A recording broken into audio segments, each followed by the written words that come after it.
So let's get into it. So where we left off, Abram had went and rescued Lot back from captivity. So after that, he got a vision from the Lord, right?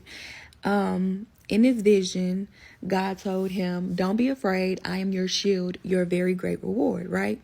So Abram was very respectfully asking God, like, hey, God, I understand that you have this vision and this is prophecy for me and that I'm supposed to inherit this land, Canaan, and, my descendants are going to have so much. However, I have a wife who cannot bear kids, and I just don't see how that's coming into fruition. So God said, come on, let's go outside. He was like, look up at the sky. He said, if you could count the stars, if you can indeed count them, then your offspring shall be. Like, as many stars as you see in the sky, that's how many offspring descendants you're going to have, okay? And so, of course, still respectfully, Abram is like, I can't see the vision. Like, I just cannot see the vision. And so God was like, okay, let's do this blood ritual. I want you to bring a heifer, a goat, a ram, and I want them all to be 3 years old, and a turtle dove and a pigeon. And he cut them all in half and set them on each side. And then he had Abram walk through them. And then later on, God walked them through them as well. And this was signifying the covenant, the agreement that they had between each other, that God is saying, I'm going to do exactly that. And this blessing, the abundant of offspring and descendants that you're going to have, it's going to come directly from my hand. And so after that, in this blood ritual, it also highlights the fate of Abram's descendants. So he told him, he said, look, you're going to have a lot of descendants, right? And y'all are going to inherit this land, Canaan. Like, I'm going to give you this land. However, bear with me. For 400 years, about 4 generations, y'all going to be servants. Y'all going to be mistreated. Y'all going to live in misery. Y'all going to struggle, okay? But after these 400 years, after these 4 generations, the prophecy is going to be fulfilled, and I'm going to give y'all everything. Like, I'm basically going I'm going to punish the nation that your descendants are serving at the end of their, mistreatment or whatever. And then he also added, he said, but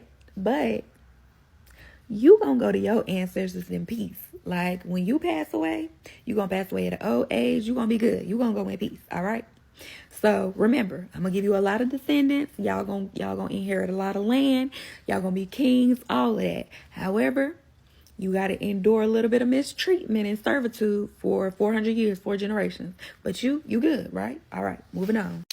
Okay, so moving on. By this time, I think Abram is like around his 80s, like 85, 86.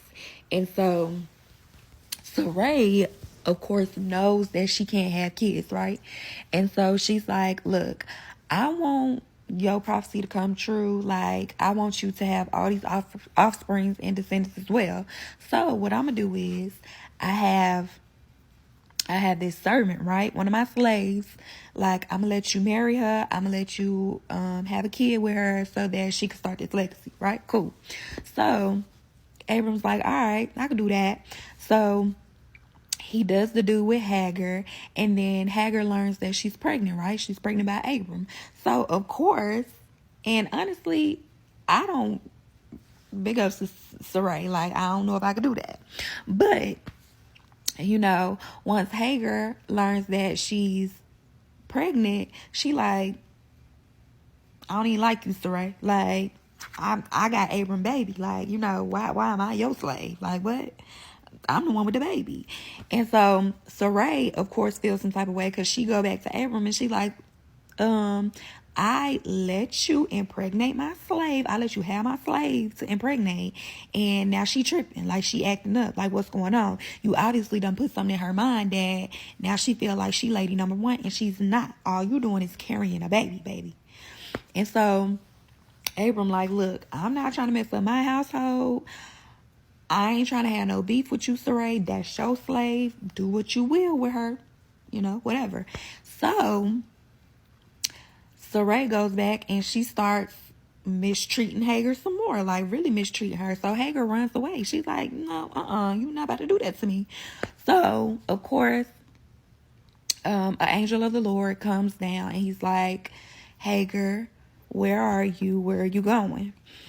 And she's like, look, I got Abram's baby. I'm not about to sit here and be mistreated by Sarai. Like, she can't even have no kids. I'm not about to be mistreated by her. And the angel said, look, God hears your misery, okay? Like, I promise he's not, he's not, it's not falling on deaf ears. Like, he understands what you're going through. But you are pregnant with a son, right? He wants you to name that son Ishmael, which means God's here. Like, God hears your outcry. He hears the misery that you have. And guess what? That son that you're pregnant with, he gonna act a donkey, okay? Like, they not gonna be able to control him. Like, nobody gonna be able to tell him nothing. Nobody gonna be able to sit him down. He just gonna be nomadic. He gonna roam the earth. As much as you want to be free right now and you're a slave, he is gonna be the freest of the free, okay? So she eventually went back and, did her servitude and had, the baby, and she named him Ishmael, just like the angel of God told her to. And that goes to show you that we have to lean on faith, right? Because even when we can't see the reward at the end of the tunnel, we have to remain faithful in knowing that it's a bigger purpose than just us. And sometimes we don't want to hear that, but sometimes that's the truth. Like, you have to lean into your faith when you can't see the outcome. Okay, so moving on a little bit more. By this time, Abram is about 99 years old. And so God comes to him in another vision, and he's like, look, we got to switch some stuff up. So I know your name is Abram, but we going to scratch that, and now we going to call you Abraham. So now, from now on, I'm going to start calling him Abraham. He was like, and also, your wife Sarai, we not gonna call her Sarai no more either. We gonna start calling her Sarah. And he was like, because y'all are the father and mother of many nations, right?